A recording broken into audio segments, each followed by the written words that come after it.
आइए शुरू करते हैं न्यूज पथ पर सफर और सबसे पहले आपको दिखाते हैं ऐसी तस्वीरें जिनका जिक्र सरे रहा है। ये तस्वीरें सुर्खियों में भी है और सोशल मीडिया पर भी है। इनसे आपका बाखबर होना बेहद जरूरी है क्योंकि चौराहे पर इन्हीं की चर्चा है और चर्चा सर्दियों में पहाड़ों पर सैलानियों के रौनक की भी है। देखिए,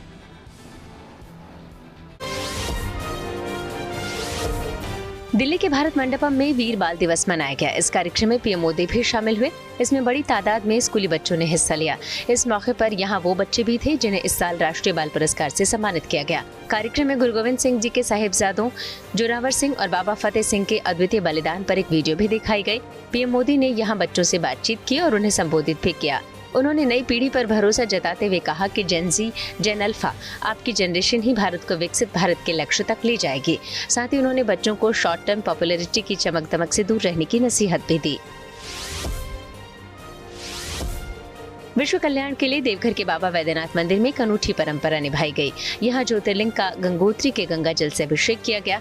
खास बात यह है कि इस गंगा जल को तीर्थ पुरोहित 1800 किलोमीटर पैदल यात्रा करके कांवड़ में भर कर लाए थे। इसमें उन्हें 76 दिनों का समय लगा। ऐसे में देवघर पहुँचने पर इन तीर्थ पुरोहितों का जोरदार स्वागत किया गया। सर्दी की छुट्टियां मनाने के लिए लोग पहाड़ों का रुख कर रहे हैं। ऐसे में जो सैलानी पश्चिम बंगाल के दार्जिलिंग पहुंचे हैं, उनका मौसम ने दिल खोलकर स्वागत किया है। यहाँ तापमान भले ही 6 से 7 डिग्री तक गिर गया है, हवा में ठंडक है, लेकिन आसमान साफ है। दार्जिलिंग की पहाड़ियों में धूप खिली है और कंचनजंगा का मनमोहक नजारा लोगों को आकर्षित कर रहा है। ऐसे में लोग यहाँ की प्राकृतिक सुंदरता को कैमरे में कैद करते दिख रहे हैं। सर्दी की छुट्टियां मनाने जम्मू कश्मीर पहुंचे सैलानियों का स्वागत शीतलहर और घने कोहरे से हो रहा है। ठंड बढ़ गई है, वहीं सुबह के समय कश्मीर की वादी घने कोहरे में लिपटी नजर आती है, लेकिन सैलानियों की आवक में कोई कमी नहीं है। इस मौसम का भी सैलानी भरपूर लुत्फ उठा रहे हैं।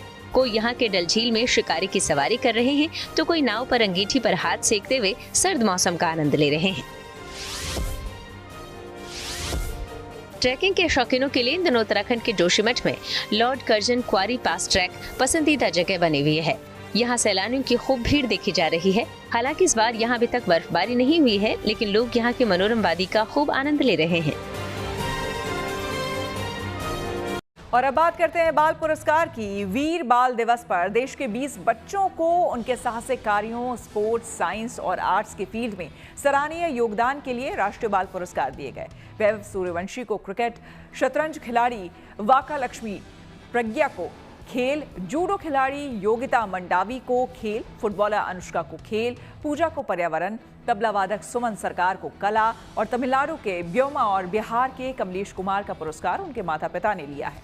राष्ट्रपति द्रौपदी मुर्मू ने यह पुरस्कार प्रदान किए और उम्मीद जताई कि पुरस्कार पाने वाले बच्चों से देश के दूसरे बच्चे भी प्रेरित होंगे। वहीं प्रधानमंत्री मोदी ने भी विजेता बच्चों से मुलाकात की। मल्चिंग तथा अखबारों की रद्दी से पेंसिल बनाना आदि प्रोजेक्ट पर कार्य किया। आपने कई राष्ट्रीय विज्ञान कार्यक्रमों में बढ़ चढ़कर हिस्सा लिया। वैभव सूर्यवंशी खेल, उम्र 14 साल, समस्तीपुर बिहार। दिल्ली में 14 साल के बिहार के लाल वैभव सूर्यवंशी समेत 20 बच्चों को राष्ट्रीय बाल पुरस्कार से सम्मानित किया गया।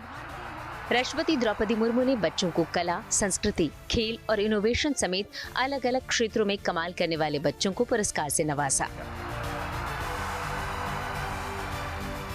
क्रिकेटर वैभव सूर्यवंशी ने कम उम्र में ही क्रिकेट की दुनिया में अपनी पहचान बनाई है। वैभव आईपीएल में सबसे तेज शतक जड़ने वाले भारतीय बल्लेबाज हैं। वैभव को प्रधानमंत्री राष्ट्रीय बाल पुरस्कार से नवाजा गया, जो भारत में बच्चों को दिया जाने वाला सबसे बड़ा अवार्ड है। आईपीएल में वैभव ने केवल 35 गेंदों में शतक लगाने का कमाल किया है। वहीं विजय हजारे ट्रॉफी में इस बल्लेबाज ने केवल 36 गेंद पर शतक लगाकर इतिहास रच दिया। वैभव ने अरुणाचल प्रदेश के खिलाफ मैच में 84 गेंदों में 190 रन की पारी खेली थी। वैभव लिस्ट ए में सबसे तेज शतक लगाने वाले भारत के तीसरे बल्लेबाज हैं।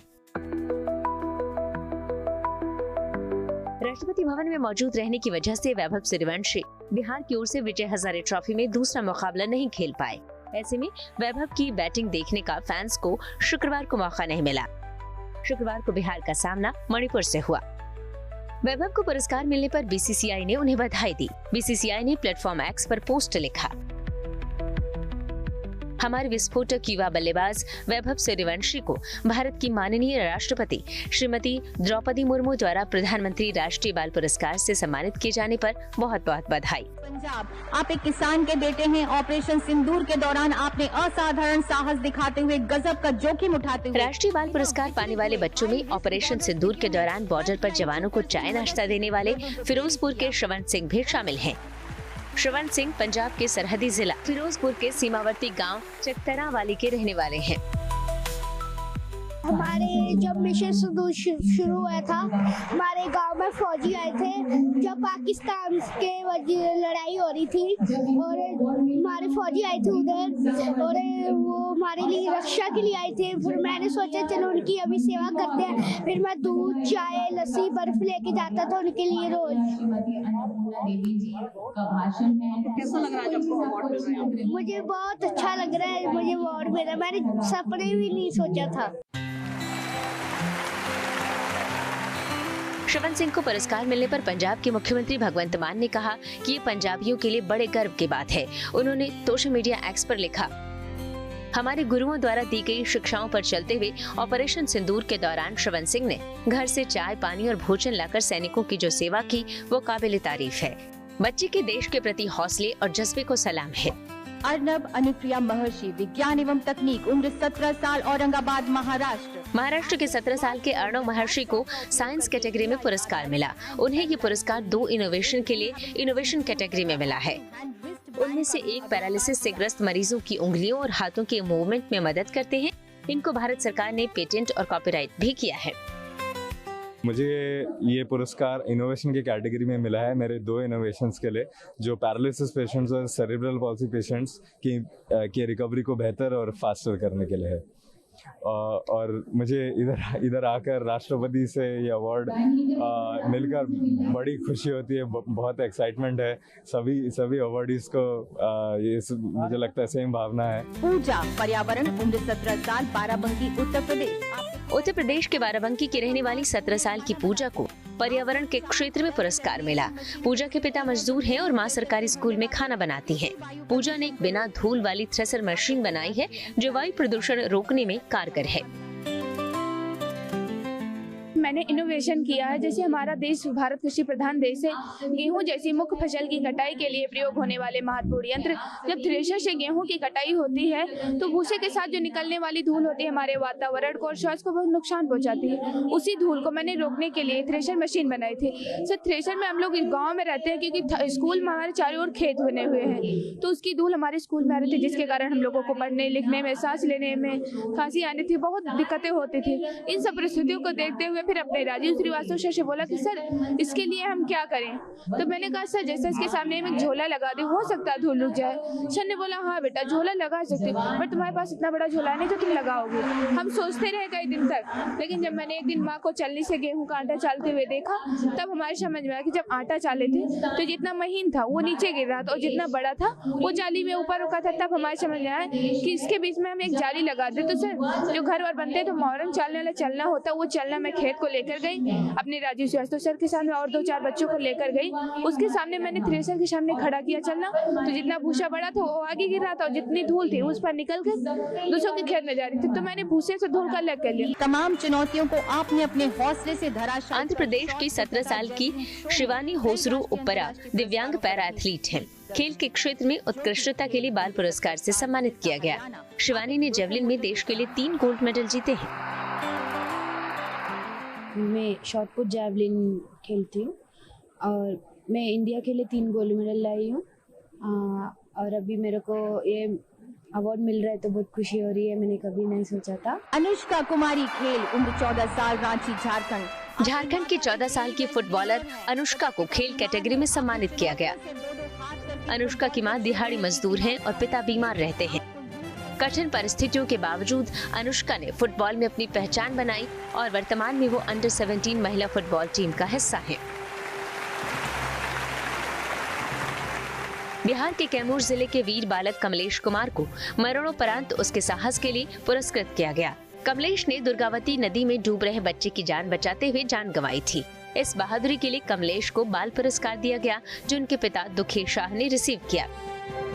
जो कि मुझे अवार्ड मिल रहा है मेरे बेटे की वजह से। जो मेरा बेटा ने वीरता दिखाया है उसके लिए मुझे अवार्ड मिल रहा है। बहुत खुशी की बात है कि इस दुनिया में नहीं रहा, लेकिन उसकी वीरता की वजह से मुझे प्रधानमंत्री की वजह से और माननीय राष्ट्रपति की वजह से यहाँ से पुरस्कार मिल रहा है। अजय राज साहस, उम्र 9 साल, आगरा उत्तर। वहीं उत्तर प्रदेश में आगरा के 9 साल के अजय राय के पिता को मगरमच्छ ने पकड़ लिया था, लेकिन अजय ने बिना डरे मगरमच्छ को लकड़ी से हमला करके भगाया था और अपने पिता की जान बचाई थी। इस बहादुरी के लिए अजय को भी सम्मानित किया गया। राष्ट्रपति द्रौपदी मुर्मू ने पुरस्कार पाने वालों को अपना आशीर्वाद दिया। वहीं इन बच्चों ने राष्ट्रपति और प्रधानमंत्री से मुलाकात भी की। Bureau report, good news today. Samastipur, Bihar. आप एक भारतीय क्रिकेटर हैं जिन्हें आईपीएल के इतिहास में न सिर्फ सबसे छोटे खिलाड़ी होने का बल्कि सबसे तेज ऐसे भारतीय होने का गौरव प्राप्त है जिसने आईपीएल में सेंचुरी बनाई। केरल की जेनजी गर्ल दिया ने रचा इतिहास। आइए सीधे आपको लिए चलते हैं न्यूज एक्सप्रेसवे पर, जहां देश भर की कुछ और जरूरी खबरें कर रही हैं आपका इंतजार। केरल के कोट्टायम जिले में पालई म्युनिसिपल काउंसिल में नया इतिहास रचा गया। 21 साल की दिया बीनू पुल्लिकाकंदम देश की सबसे युवा म्युनिसिपल चेयरपर्सन बनी है। दिया के साथ उनके पिता और चाचा ने निर्दलीय उम्मीदवार के रूप में चुनाव लड़ा था और सभी को चुनाव में जीत मिली। अर्थशास्त्र में ग्रेजुएट दिया के परिवार ने कांग्रेस की अगुवाई वाले यूडीएफ को अपना समर्थन दिया है। गोरखपुर जिले का वनटांगिया गांव उत्तर प्रदेश का पहला और देश का दूसरा जल अर्पण गांव बन गया है। गांव में अब हर घर में 24 घंटे नल से शुद्ध पानी पहुंच रहा है।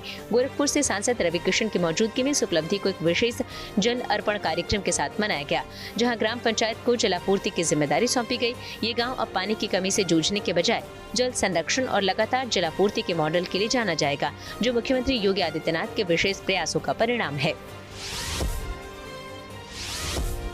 वृंदावन में नव वर्ष से पहले बढ़ती श्रद्धालुओं की भीड़ को देखते हुए नया ट्रैफिक प्लान लागू किया गया है। पुलिस प्रशासन ने 5 जनवरी तक बाहरी वाहनों के नगर प्रवेश पर पूरी तरह से रोक लगा दी है। बांके बिहारी मंदिर समेत दूसरे मंदिरों में श्रद्धालुओं की भीड़ को देखते हुए नगर में ई रिक्शा पर भी नियंत्रण किया गया है। वाहनों पर नियंत्रण के लिए सभी प्रवेश मार्ग सहित 80 स्थानों पर बैरियर लगाकर पुलिस बल तैनात किया गया है। चटिकरा वृंदावन मार्ग पर मल्टी लेवल पार्किंग स्थल से आगे किसी प्रकार का वाहन नहीं जा सकेगा। नए साल से पहले बिहार के श्रद्धालुओं के लिए अच्छी खबर आई है। IRCTC के समस्तीपुर मंडल ने श्रद्धालुओं के लिए भारत गौरव स्पेशल ट्रेन चलाने का प्लान बनाया है। ये ट्रेन बेतिया से चलाई जा रही है। इसके जरिए श्रद्धालु तिरुपति बालाजी, रामेश्वरम, मदुरई, कन्याकुमारी, तिरुवनंतपुरम, पुरी और मल्लिकार्जुन जैसे महत्वपूर्ण ज्योतिर्लिंग के दर्शन कर सकेंगे। स्पेशल ट्रेन में यात्रियों को 33% रियायत दर पर यात्रा कराई जा रही है। भारत गौरव स्पेशल ट्रेन 18 जनवरी को बेतिया से दरभंगा, समस्तीपुर और पटना होते हुए तीर्थ स्थलों के लिए चलेगी, जो कि 14 रात 15 दिन में अपनी यात्रा पूरी करेगी। और अब बात प्रयागराज माघ मेले की। 3 जनवरी यानी कि पौष पूर्णिमा से गंगा, यमुना और सरस्वती के संगम पर आस्था, भक्ति और आध्यात्म का प्रतीक माघ मेले का शुभारंभ होने वाला है, जहां 1 महीने तक कल्पवासी अपने घरों से दूर रहकर जप, तप, ध्यान और स्नान का लाभ लेंगे। प्रयागराज में होने वाला माघ मेला और कल्पवास विशेष महत्व रखता है। मान्यताओं के अनुसार जो व्यक्ति माघ के महीने में संगम के तट पर निवास कर नियमों का पालन करता है, उसे जन्म मरण के बंधन से मुक्ति मिल जाती है।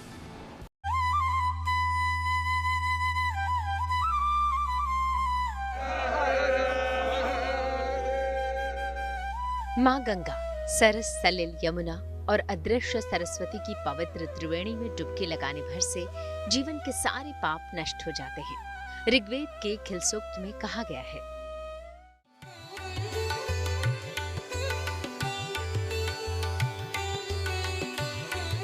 यानी जहाँ गंगा यमुना दोनों नदियाँ एक होती हैं, वहाँ स्नान करने वालों को स्वर्ग मिलता है, और जो धीर पुरुष इस संगम में तन त्याग करते हैं उन्हें मोक्ष की प्राप्ति होती है। हर बार की तरह इस साल भी संगम के तट पर टेंट और शिविर सज चुके हैं। इनमें मौजूद साधु संतों को पौष पूर्णिमा यानी 3 जनवरी का इंतजार है।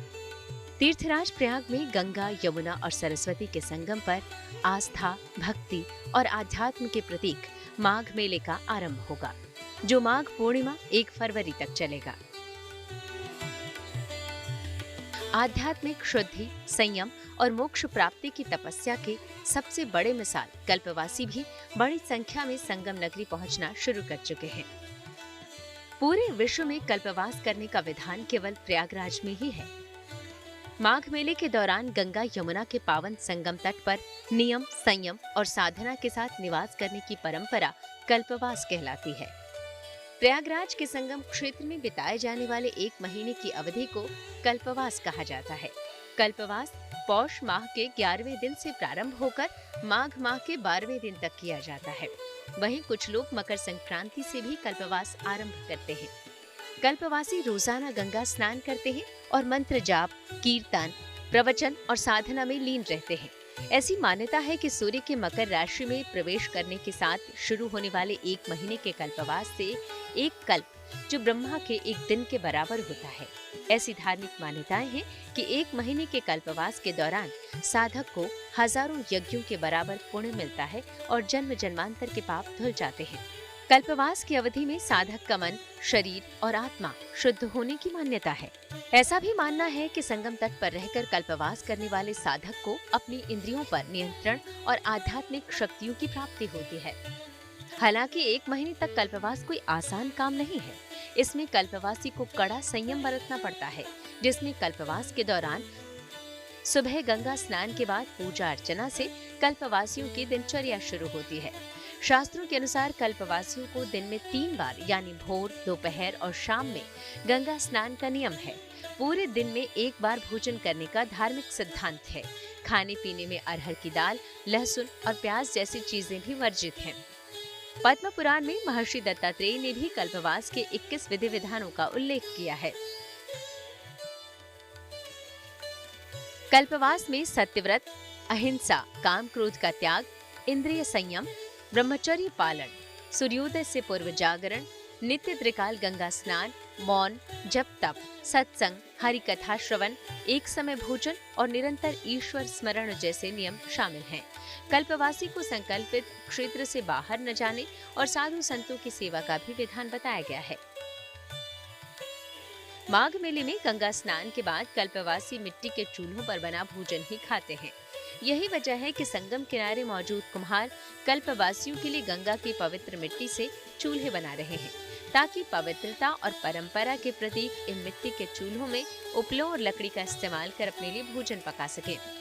संगम की रेती पर सबसे बड़े धार्मिक और आध्यात्मिक मेले माघ मेले की शुरुआत 3 जनवरी से हो रही है और इस माघ मेले में 12 से 15 करोड़ श्रद्धालुओं के आने की उम्मीद जताई जा रही है। इस माघ मेले में भारी संख्या में श्रद्धालु आते हैं, कल्पवासी आते हैं और अपने कल्पवास को पूरा करते हैं। कल्पवासी यहाँ पर आकर के 3 वक्त स्नान करते हैं, 1 वक्त भोजन करते हैं और पूरा दिन पूजा पाठ में लगे रहते हैं। उन कल्पवासियों के पूजा पाठ के बाद जब भोजन तैयार होता है तो इस चूल्हों पर तैयार होता है और ये गंगा की शुद्ध मिट्टी से ये चूल्हे यहाँ पर बनकर तैयार हैं। जो यहाँ झोपड़पट्टी में लोग रहते हैं इन चूल्हों को तैयार कर रहे हैं, क्योंकि बड़ी संख्या में यहाँ पर श्रद्धालु आकर गंगा की रेती पर आशियाना बनाएंगे और यहाँ पूरा ये माघ मेला क्षेत्र एक तंबुओं का शहर बनाएगा। यहाँ पर जो श्रद्धालु आते हैं इन्हीं चूल्हों पर भोजन प्रसाद तैयार करते हैं, अपने गुरुओं को चढ़ाते हैं और इससे यहाँ पर ये अपना भोजन तैयार करके यहाँ पर संगम में आकर अपना संकल्प पूरा करेंगे। कल्पवास के दौरान मिट्टी के बने इन चूल्हों का बड़ा महत्व है। साधारण और शुद्ध भोजन पकाने के लिए इस्तेमाल होने वाले ये मिट्टी के चूल्हे कल्पवास की सादगी के प्रतीक माने जाते हैं। मान्यता है कि माघ मेले के दौरान संगम तट पर ब्रह्मांड की विशिष्ट शक्तियाँ मौजूद होती हैं, जो कल्पवास करने वाले साधु संतों और तपस्वियों के तन मन को असीम ऊर्जा से भर देती है। मिट्टी के चूल्हे आध्यात्मिक कल्पवास के पुण्य की प्राप्ति में सहायक बनते हैं। जहाँ तक यह तीर्थराज महाराज का क्षेत्र है वह इस मुखमंडल के अंतर्गत सब आता है, इसलिए माँ गंगा के तीर्थराज प्रयाग के क्षेत्र में जहाँ तक हैं सब में कल्पवासी बसते हैं और चूल्हे का वहीं प्रयोग होता है, जिसपे कि प्रकृति द्वारा निर्मित लकड़ी से लेकर के इन माँ गंगा के मिट्टी से बने हुए चूल्हे तो अपने आप को माँ गंगा और प्रकृति माता को समर्पण भाव के दृष्टिकोण से वे कल्पवास करते हैं कि अब तक मैंने जो भी पाप किए हों वह उसका क्षय हो जाए, नाश हो जाए कल्पवासी के दौरान, और हम जो है ईश्वर के हो के रह जाएं। इसी के लिए इन्हीं चूल्हों पर बनाए हुए भोग प्रसाद ग्रहण करते हैं। माघ मेले के दौरान कई अनुष्ठान किए जाते हैं, जिसमें से सबसे प्रमुख है संगम में पवित्र स्नान करना। धार्मिक मान्यताओं के अनुसार प्रमुख तिथियों पर शाही स्नान करने से आत्मा शुद्ध होती है और पाप धुल जाते हैं। पौष पूर्णिमा, मौनी अमावस्या, बसंत पंचमी और माघी पूर्णिमा जैसे विशेष दिनों में कई भक्त स्नान के लिए संगम पर पहुंचते हैं। इस स्नान को लेकर ये भी मान्यता चली आ रही है कि इससे व्यक्ति को जन्म मरण के बंधन से मुक्ति मिल जाती है। यही वजह है कि लाखों श्रद्धालु हर साल इस भव्य आयोजन का हिस्सा बनने पहुंचते हैं। प्रयागराज से पंकज श्रीवास्तव के साथ bureau report, good news today.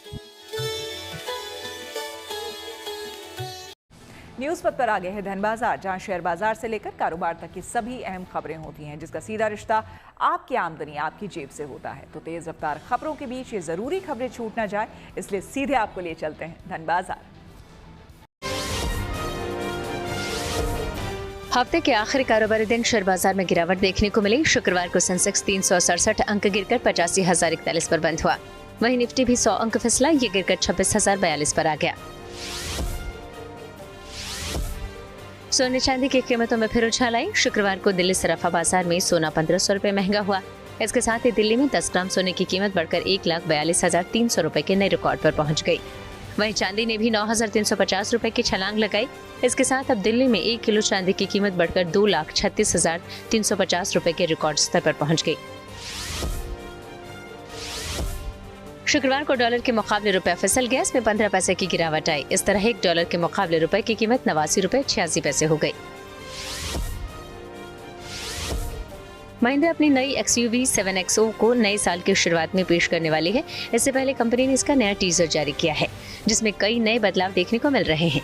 इसमें 540 डिग्री कैमरा और इन कार थिएटर मोड जैसे एडवांस फीचर्स मिल सकते हैं। वहीं इसमें पहली बार ट्रिपल स्क्रीन डैशबोर्ड दिया गया है। इसकी प्री बुकिंग भी शुरू हो गई है। न्यूज पथ के सफर में अब सोशल अड्डा का रुख करते हैं, जहां आज बात होगी लखनऊ की। तहजीब के लिए जाने जाने वाले लखनऊ शहर में लोगों ने सड़कों पर सजावट के लिए लगाए गए गमले चोरी कर लिए। जी हां, ये खबर सुनकर आपको हैरानी हो सकती है, लेकिन तस्वीरें इसकी गवाह है। कल यानी कि गुरुवार को लखनऊ में प्रधानमंत्री मोदी ने राष्ट्रीय प्रेरणा स्थल का उद्घाटन किया था। इस दौरान आसपास की सड़कों को सुंदर बनाने के लिए लखनऊ विकास प्राधिकरण ने सड़कों के बीच डिवाइडर वाले हिस्से पर गमलों की दीवार सजाई थी। लेकिन जैसे ही प्रोग्राम खत्म हुआ, लोग गमले उठाकर घर ले जाने लगे। एक के बाद एक कई लोग इन गमलों को उठाकर ले जाते कैमरे में कैद हो गए और ये वीडियो सोशल मीडिया पर वायरल हो गई। पैदल यात्रियों के अलावा स्कूटर, बाइक से लेकर कार सवार तक इन गमलों को अपने साथ ले जाते हुए दिखे। इसके बाद लखनऊ विकास प्राधिकरण की टीम ने बाकी बचे गमलों को हटाने का फैसला किया ताकि उन्हें कहीं और लगाया जा सके। फिलहाल लोगों की ऐसी शर्मनाक हरकत को लेकर शहर में और सोशल मीडिया पर काफी चर्चा है। सवाल उठ रहा है कि सड़क पर जो गमले शहर को सुंदर बनाने के लिए रखे गए थे, उन्हें लोग अपने घर कैसे ले जा सकते हैं। लखनऊ में हमारे सहयोगी संतोष कुमार ने मौके पर जाकर स्थिति का जायजा लिया और लोगों से बात कर उनकी राय जानी। लखनऊ में बने ऐतिहासिक राष्ट्रीय प्रेरणा स्थल के उद्घाटन के लिए पीएम मोदी लखनऊ आए तो उनके स्वागत में लखनऊ को सजाया गया। लखनऊ नगर निगम व विकास प्राधिकरण ने सड़क किनारे जो राष्ट्रीय प्रेरणा स्थल की तरफ सड़कें जा रही हैं, वहां पर इस तरीके से फ्रेमिंग करके और गमले लगाए थे। अब पूरी सड़क इसी तरीके से सुंदर बनाई गई थी। प्रधानमंत्री के स्वागत के लिए लखनऊ आ रहे थे, राष्ट्रीय प्रेरणा स्थल का उद्घाटन होना था, एक बड़ा कार्यक्रम था। लेकिन जैसे ही कार्यक्रम खत्म हुआ तो ये गमले चोरी होने लगे। ये चूँकि ये गमले बड़े आसानी से निकल रहे थे, ये गमलों को निकाल करके लोग ले जाने लगे। ये इस तरीके से गमले ये फंसे हुए थे, ये चोरी किए जाने लगे। तमाम तस्वीरें सोशल मीडिया पर वायरल हुई, जिनको निकाल करके लोग ले जा रहे थे, गाड़ियों से ले जा रहे थे। अब चूँकि नगर निगम और लखनऊ विकास प्राधिकरण के द्वारा ये साज सज्जा की गई थी और चोरी की तमाम तस्वीरें सामने आ गई, तो अब कर्मचारी लगाए गए हैं कि ये गमले निकाल लो, नहीं तो चोरी हो जाएंगे। तो ये तुम लोग पहले लगे होने थे, लेकिन अब अचानक निकाल रहे हो। अब ये असल में आधे से ज़्यादा सब गायब हो गए और यहाँ पानी कौन देगा। चोरी हो गए? चोरी हो गए सब, आधे से ज़्यादा। आधे से ज़्यादा चोरी हो गए? हाँ हाँ। कौन चोरी कर ले? अब पता नहीं, जो रात में आया वो भी उठा ले गया। तो तुम लोग निकाल रहे हो पूरा? हाँ, मतलब इजाज़त मिली है कि यहाँ से हटा दिया जाए। गाड़ी में भरे हैं, मारुति से आए हैं लोग, बहुत लोग निकाल के लेके गए हैं। गमला चोरी करने? हाँ, बहुत सारे लोग निकाले हैं जो गाड़ी से आए हैं, गाड़ी खड़ा किए, साइड लगाए, यहाँ से कितने निकाले हैं। सब पूरी आए थे? कार से आए थे, कोई बाइक से था, स्कूटी से था, बहुत सारे लोग थे। मतलब ये कितने दिन के लिए लगाए जाने थे, तो अचानक चोरी की वजह से हटाना पड़ रहा है, क्या है? की वजह से इमरजेंसी में हटाना पड़ रहा है। ये सोचा गया था कि इसको लगाए रहेंगे, खूबसूरती लगेगी, लेकिन ये रात भर में इतना चोरी और ये सब करने लगे, तो इस वजह से इमरजेंसी में इसको हटवाना पड़ रहा है। तो मतलब गाड़ी वाले सब चोरी कर रहे हैं? गाड़ी वाले कार से आके बोरी में भर के चोरी कर रहे हैं। क्या क्या कर रहे हैं, कैसे कर रहे हैं? सुबह सुबह आदमी फोटो आया, वीडियो आया कि हाँ सब आपके गमले सब उठे जा रहे हैं, तब हम लोगों ने तुरंत गाड़ी भेजा। Olympic gold medallist Neeraj Chopra की शादी हिमानी मोर के साथ 16 जनवरी को हुई थी, लेकिन उनकी शादी का रिसेप्शन कल यानी कि गुरुवार को करनाल में पूरे शाही अंदाज में हुआ, जिसमें राजनीति से लेकर खेल जगत की कई हस्तियां पहुंची और दोनों को आशीर्वाद दिया। नीरज चोपड़ा और हिमानी का एक और रिसेप्शन 27 दिसंबर को दिल्ली में होने वाला है, जिसमें प्रधानमंत्री मोदी भी शामिल हो सकते हैं।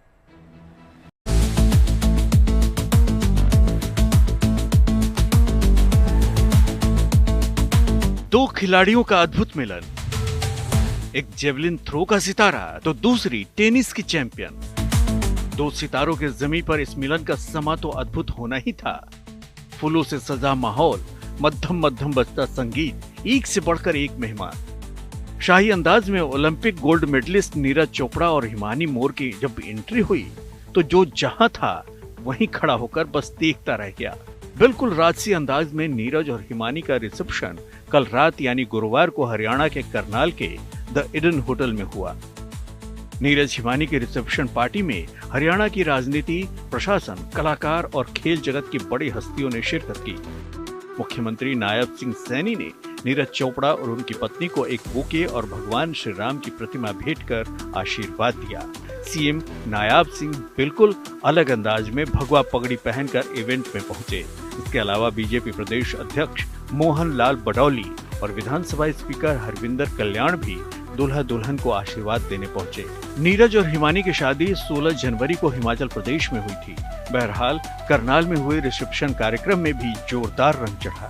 रिसेप्शन के लिए सजा स्टेज भी काफी सुंदर तरीके से डिजाइन किया गया था, जिस पर N और H लिखा हुआ था, यानी नीरज और हिमानी। साथ ही वो कमल के फूल जैसा दिख रहा था। जबरदस्त खूबसूरती भी समेटे हुए था। रिसेप्शन के दौरान नीरज हिमानी की वेडिंग शूट भी दिखाई गई। स्टेज पर खड़े नीरज और हिमानी शादी के पलों को याद करते हुए एक दूसरे में खोए नजर आए। इस बीच दोनों आपस में शादी के पलों के बारे में भी बात करते दिखे। जाहिर है नीरज चोपड़ा के परिवार के लिए भी ये पल बेहद खास है। आशीर्वाद इतना मिला कि हम तो धन्य हो गए और बड़े खुश नसीब है कि इतनी सारी विभूतियाँ, महान विभूतियाँ आई, तो बड़ा अच्छा लगा इनका आशीर्वाद पाकर। 27 को सर दिल्ली में भी है प्रोग्राम? जी जी जी प्रधानमंत्री जी को इनवाइट किया सर? हाँ, देखो वहाँ पे कौन कौन से सर आते हैं। Olympic gold medallist Neeraj Chopra ने पूरी दुनिया में देश का नाम रोशन किया है, लिहाजा अब नीरज ने जिंदगी की नई पारी की शुरुआत की है, तब उन्हें देश भर से शुभकामनाएं मिल रही हैं। देखिए, नीरज और हिमानी दोनों को मैं बहुत बहुत शुभकामनाएं दूंगा। उनका वैवाहिक जीवन भी इसी तरीके से बहुत खुशी का रहे, जैसे खुशी उन्होंने पूरे देश को, हम सबको दी है। क्योंकि निश्चित रूप से नीरज एक ऐसा समर्पित एक व्यक्तित्व है जिसने बड़ी फोकस्ड मेहनत करके देश के नाम को आज बहुत ऊंचा किया है। हमें उसके ऊपर गर्व है, वो हमारा बच्चा है और उसके उज्जवल भविष्य की हम कामना करते हैं कि आने वाले समय में भी नीरज इसी प्रकार से नई ऊंचाइयों को छूता रहे और देश के गौरव को बढ़ाता रहे। अब 27 दिसंबर को दिल्ली के लीला होटल में एक और रिसेप्शन पार्टी रखी गई है, जो खास तौर पर वीआईपी और अन्य विशिष्ट अतिथियों के लिए होगी। इसके लिए प्रधानमंत्री नरेंद्र मोदी को भी न्योता भेजा गया है, जिसकी पूरी जिम्मेदारी नीरज खुद संभाल रहे हैं। इसके अलावा पूर्व राष्ट्रपति रामनाथ कोविंद समेत कई बड़े नेता और नामचीन हस्तियों को भी आमंत्रण दिया गया है। करनाल से कमलदीप के साथ ब्यूरो रिपोर्ट, गुड स्टे।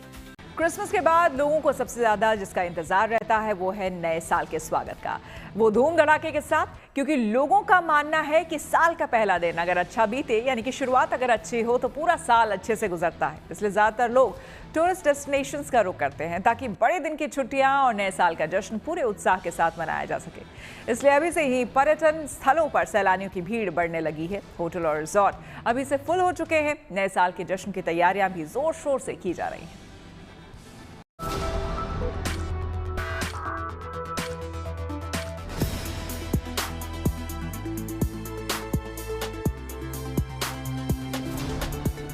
सर्दियों में पहाड़ों पर घूमने का मजा और साथ में नए साल का जश्न, तो हर कोई इस जश्न को धूम धड़ाके के साथ मनाने के लिए हिल स्टेशंस का रुख करना चाहता है। हिमाचल प्रदेश की शिमला हो या मनाली, पश्चिम बंगाल का दार्जिलिंग हो या उत्तराखंड के हिल स्टेशंस, हर जगह अभी से सैलानियों की भीड़ दिखने लगी है। नए साल के आगाज में हालांकि अभी कुछ दिन बाकी हैं, लेकिन अभी से सैलानी हिल स्टेशन पर पहुंच गए हैं ताकि नए साल के जश्न मनाने में किसी प्रकार की मुश्किल न आन पड़े। हिमाचल प्रदेश का मनाली पूरी तरह से पर्यटकों से गुलजार है। मुख्य पर्यटन स्थलों पर सैलानियों से चहल पहल बढ़ गई है। होटल रेस्टोरेंट करीब करीब फुल हो चुके हैं।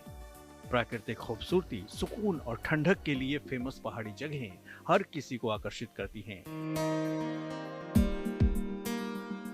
बर्फबारी देखने के लिए भी लोगों की भीड़ उमड़ी है। आने वाले दिनों में उम्मीद की जा रही है कि यहाँ पैर रखने की जगह भी बमुश्किल ही मिलेगी। प्रसिद्ध पर्यटन स्थल कौसानी में भी न्यू ईयर 2026 के जश्न की तैयारियां जोरों पर हैं। होटल कारोबारियों के मुताबिक 80% से ज्यादा होटल और रिजॉर्ट पहले से ही बुक हो चुके हैं, जिससे स्थानीय पर्यटन कारोबार में खुशी की लहर दौड़ गई है। बाहर से आने वाले पर्यटकों की भारी बुकिंग ने कारोबारियों के चेहरे पर मुस्कान बिखेर दी है। पर्यटकों के स्वागत के लिए हम लोग बिल्कुल तैयार हैं और सभी लोग पूरी तैयारी पे हैं, सभी होटल लोग, और हमको उम्मीद है कि पर्यटक अच्छी तादाद में कौसानी पहुंचेगा। शिमला में भी नए साल के उत्सव के लिए जमकर तैयारी हो रही है। इससे पहले यहां पर विंटर कार्निवल का भी आगाज हुआ, जो 9 दिनों तक चलेगा। माल रोड रिज मैदान पर कलाकार अपनी प्रस्तुति देते नजर आएंगे। जगह जगह सेल्फी पॉइंट बनाए गए हैं। सुरक्षा और यातायात के पुख्ता इंतजाम किए जा रहे हैं। मनाली में तो हर तरफ पर्यटकों की भीड़ अभी से ही नजर आ रही है। माल रोड हजारों सैलानियों से गुलजार है। पूरा माहौल बदलने लगा है। खासकर मनाली की रात अभी से ही चमकने लगी है। एनवायरनमेंट भी अच्छा है, खाना भी अच्छा है और एटमॉस्फेयर भी अच्छा है। बिल्कुल ऐसे लग रहा है जैसे कोई बहुत जिंदा जल एनवायरनमेंट में आ गए और हर तरफ खुशियाँ ही खुशियाँ। स्नोफॉल हुआ नहीं, लेकिन जब तक स्नोफॉल नहीं होगा होपफुली रुकेंगे, वेट करेंगे और स्नोफॉल के साथ नया साल मनाली में ही मना के जाएंगे। टेम्परेचर यहाँ बहुत अच्छा है, बहुत ठंडी हो रही है। मैंने अभी ब्लेजर पहन रखा है। एक अलग ही दुनिया है ये। दुनिया एक जिंदा लोगों की है। यहाँ मनाली एक अच्छा शहर है, बहुत अच्छे, फूड बहुत अच्छा है, पहाड़ के लोग बहुत कोऑपरेटिव है। मनाली में पर्यटकों की जबरदस्त मौजूदगी से पर्यटन कारोबार में नई उम्मीद जगी है। नए साल पर सैलानियों की भारी भीड़ उमड़ने की उम्मीद है। तो पश्चिम बंगाल के दार्जिलिंग में न्यू ईयर सेलिब्रेशन के लिए तैयारी हो रही है। अभी से ही पर्यटकों की भीड़ उमड़ने लगी है। विदेशी सैलानी भी यहाँ पहुँच रहे हैं। This is my first time in Darjeeling and it's beautiful, it's amazing. I'm already in love with this place. This is something quite amazing. I am very amazed to see this and I am very looking forward to the next days. अब आप चमोली की तस्वीर देखिए। यहाँ पर Lord Curzon क्वारी पास के track पर सैलानियों की भीड़ उमड़ी है। इस बार अभी तक बर्फबारी नहीं हुई है, इसलिए क्वारी पास के पास ट्रैकिंग का सबसे शानदार वक्त है। यहाँ से हिमालय क्षेत्र में विंटर लाइन दिखाई दे रही है। पर्यटक यहाँ पहुंचकर ऊंचाई वाली जगह पर बर्फ समेत तमाम तरह के प्राकृतिक नजारे का दीदार कर रहे हैं। मनाली से मनविंदर अरोड़ा, चमोली से कमल नयन सिलोड़ी, दार्जिलिंग से कईस अंसारी, शिमला से विकास शर्मा, बागेश्वर से जगदीश चंद्र पांडे के साथ bureau report, good news today.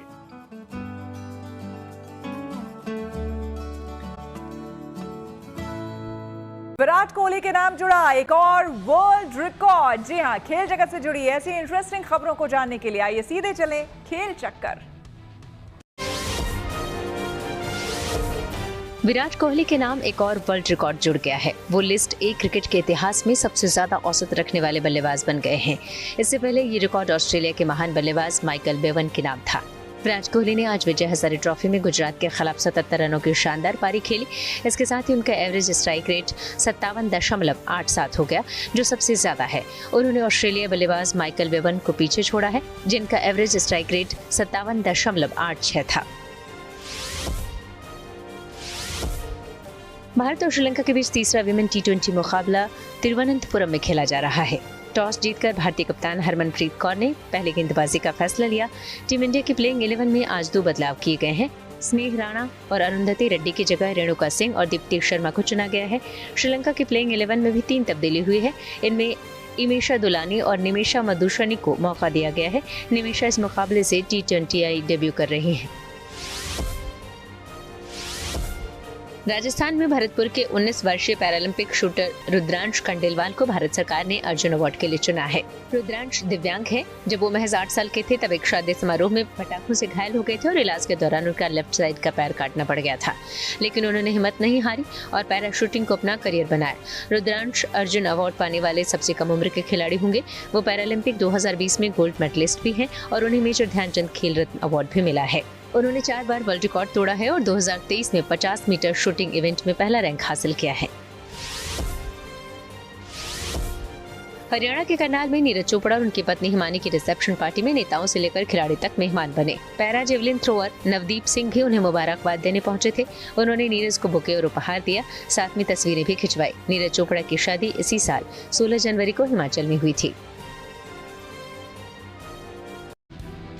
इसी के साथ न्यूज पथ में मेरे यानी कि श्वेता झा के साथ फिलहाल इतना ही। देश दुनिया की तमाम पॉजिटिव खबरों के लिए आप देखते रहिए गुड न्यूज टुडे।